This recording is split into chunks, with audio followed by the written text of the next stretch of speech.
Ya, pemirsa terima kasih untuk Anda yang masih bergabung sama kami. Kini kita masuk ke segmen Create Up. Sudah kembali bergabung rekan Prisa Sembodato. Kita akan membahas kali ini di Create Up adalah solusi parenting ala startup. Sudah tersambung melalui aplikasi video conference bersama dengan Mas Muhammad Aditria Indra Putra, CEO dari Primaku atau biasa disapa dengan Mas Didit. Halo Mas Didit. Mas Didit, apa kabar? Halo Mbak Prisa, Mas Wiki, apa kabar? Kabar baik. Ya. Sehat selalu ya Mas Didit. Alhamdulillah. Anda melihat kebutuhan para orang tua akan platform parenting sejauh ini meningkatnya pesat atau bagaimana? Ya tentunya sih kebutuhan parenting ini terus berkembang dan menjadi sangat penting ya. Karena memang kita mengerti parenting is not an easy job. Pengasuhan anak, monitoring tumbuh kembang anak, ini adalah kebutuhan yang cukup kompleks dan sangat krusial untuk masa depan anak-anak kita. Jadi bagaimana kita mengkonsumsi sumber informasi yang terpercaya, menghindari misinformasi, bagaimana kita juga bisa mencatat data-data kesehatan anak kita dan tidak hilang tentunya ya, dan mudah diakses. Bagaimana kita mengetahui jadwal-jadwal vaksin anak kita, karena cukup panjang tuh jenis-jenis jernih vaksin anak kita. Dan bagaimana meningkatkan accessibility vaksin untuk anak Indonesia. Dan terakhir mungkin terkait kalau kita lagi mau konsultasi dengan anak, bagaimana kita mengakomodir konsultasi dengan anak. Nah ini semua tentunya jika dilakukan tanpa bantuan teknologi pasti cukup overwhelming nih Mas dan Mbak. Dan disinilah peran platform parenting seperti Primaku menjadi sangat penting untuk mempermudah journey para orang tua. Oke, journey-nya yaitu tadi dia untuk mengetahui dan betul-betul aware terkait dengan vaksinasi dan juga berbagai macam upaya untuk menyehatkan si buah hati lah ya kurang lebih, dan itu datanya terekam di platform digital gitu. Ini yang kemudian cukup menarik mengenai Primaku, Mas Didit. Kalau kita lihat dari platform-platform parenting lainnya semua ke psikologi perkembangan anak dan lain sebagainya, tapi ini ada rekam jejak kesehatan dari anak ya, yang juga ada ataupun disimpan lah di Primaku. Apa yang membuat Primaku akhirnya mengambil diversifikasi ini? Jadi memang kita melihat sebenarnya kan parenting itu cukup luas ya Mas ya, dan sangat penting. Dan kita harus mengerti bahwa masa depan kita ini ada di kualitas generasi penerus yang sehat dan prima.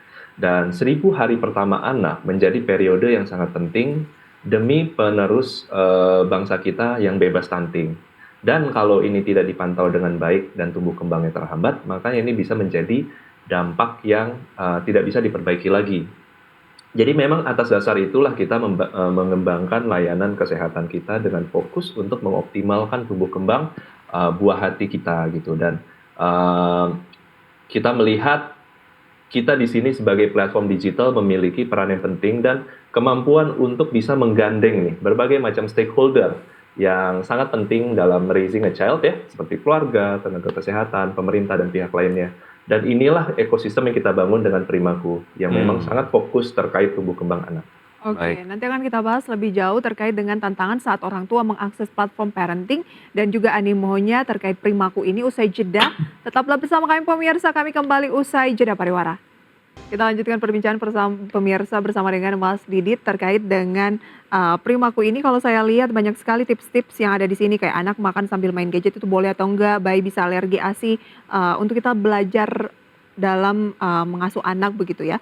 Nah ini lebih banyak bekerja sama dengan dokter spesialis anak ya, atau seperti apa sih Primaku, Mas Didit?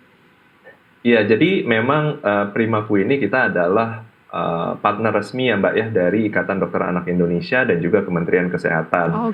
Jadi memang segala macam fitur-fitur ataupun konten yang kita salurkan itu memang hasil validasi dari ahlinya lah ya, dari rekan-rekan dokter di IDAI. Jadi jangan khawatir, tapi yang menjadi pertanyaan saya adalah bahwa di sana kan ada data-data tumbuh kembang anak, kesehatan anak kalau misalnya ada penyakit. Nah, itu kan nantinya akan menjadi data pribadi begitu ya. Bagaimana agar itu tidak bocor mungkin dan lain sebagainya disalahgunakan oleh pihak-pihak yang tidak bertanggung jawab. Betul. Jadi memang first and foremost harus kita jelaskan bahwa itu adalah data dari user masing-masing. Kita yang mengakomodasi dan menjaga ya supaya keamanan data-data pribadi tersebut tidak salah gunakan oleh pihak Ya. yang tidak bertanggung jawab. Jadi memang itu tanggung jawab kami sebagai platform digital, Mbak. Oke, cara kerjanya seperti apa sih, Mas Didit? Primaku misalnya ada orang tua yang join gitu, tadi kan ada ekosistem orang tua lah yang bisa bertukar informasi dan lain sebagainya. Nah ini gimana cara kerjanya ekosistemnya? Jadi kita mungkin mulai dari tagline-nya dulu ya. Jadi kan tagline kita tuh parenting made easier with Primaku. Jadi solusi yang kita berikan ini mempermudah berbagai macam kebutuhan orang tua untuk memaksimalkan tumbuh kembang anaknya secara praktis. Nah, jadi fitur-fiturnya apa aja sih? Jadi kita tuh ada banyak fitur-fitur yang bermanfaat nih, Mas, untuk orang tua, dokter anak, ataupun fasilitas kesehatan yang sudah terintegrasi dengan Primaku. Jadi contohnya untuk orang tua nih, kita ada personalized growth tracker dan health diary. Ini di sini kita bisa membantu orang tua supaya bisa tracking nih pertumbuhan anaknya dari beratnya, tinggi, overtime. Nanti kita overlay ke kurva dan kita berikan interpretasinya. Ada juga developmental milestones dan stimulation activities. Di sini kita fitur untuk memantau perkembangan anak dari sisi sensorik, motorik, dan juga kognitif. Dan nanti kita ada rekomendasi stimulasinya. Oke. Ada vaksin, tracker, dan lain halnya. Jadi cukup komplit sih, Mas, di Sangat sini. komplit ya. Berarti animonya juga cukup tinggi. Boleh di-share animo dari para orang tua yang sudah join dengan Primaku dan feedback-nya sejauh mana saat ini?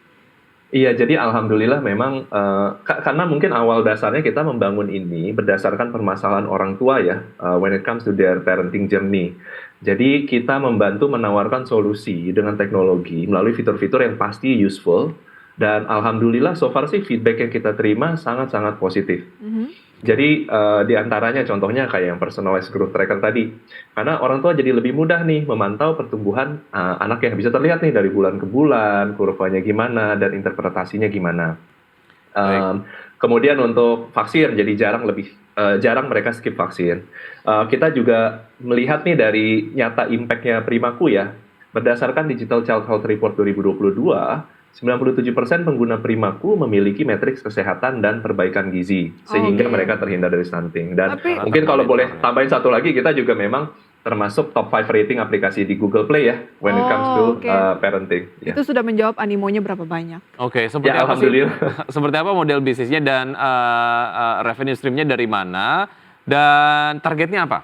Singkat saja, Mas. Oke, Didit. jadi ya kita model bisnisnya kita digital ecosystem melayani 3 stakeholder utama ya. Jadi dari orang tua, fasilitas kesehatan, dan juga dokter. Dan revenue model sih kita ada beberapa yang utama, misalkan layanan kesehatan dan partnership. Tapi ada core adalah kita membantu fasilitasi 3 stakeholders yang kita manage untuk saling melakukan layanan satu sama lain. Itu yang kita akomodir di platform kita. Dan itulah kesempatan kita untuk monetisasi, Mas. Oke, sudah profit? Insya Allah soon. Ini masih ongoing ke sana. Going ke sana sudah Baik, dekat berarti ya kalau begitu. Mas Insya Didit, Allah. terima kasih sudah bergabung bersama kami. Sukses untuk Anda dan juga Primaku ya. Sampai jumpa, Mas pagi. Didit. Thank you. Oke, Baik. dan sebelum kita akhiri kami hadirkan kembali update informasi seputar pasar modal berikut ini.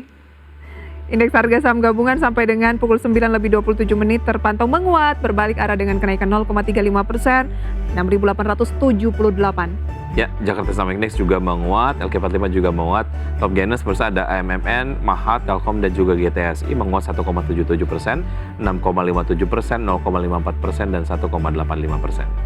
Kemudian saham top losers pemirsa adalah BBCA turun 0,54%, BRI turun 0,44%, Antam turun 0,75%, RAM atau RAAM turun 2,63%. Dari pergerakan sektoral, barang baku dan juga energi memimpin penguatan dengan penguatan masing-masing 0,94%, 0,89%. Sementara itu, konsumsi primer juga menguat ya, 0,11%, sementara sektor kesehatan melemah 0,26%. Ya, pemirsa, nantikan program-program spesial persembahan IDX Channel dalam rangka HUT Pasar Modal di bulan Agustus ini dalam Capital Market Month at IDX Channel. Dan demikian perbincangan kami hari ini. Semoga dapat menjadi referensi dan sumber informasi untuk Anda. Saya Wiki Adrian. Saya Pri Sasomodatu, sampai jumpa.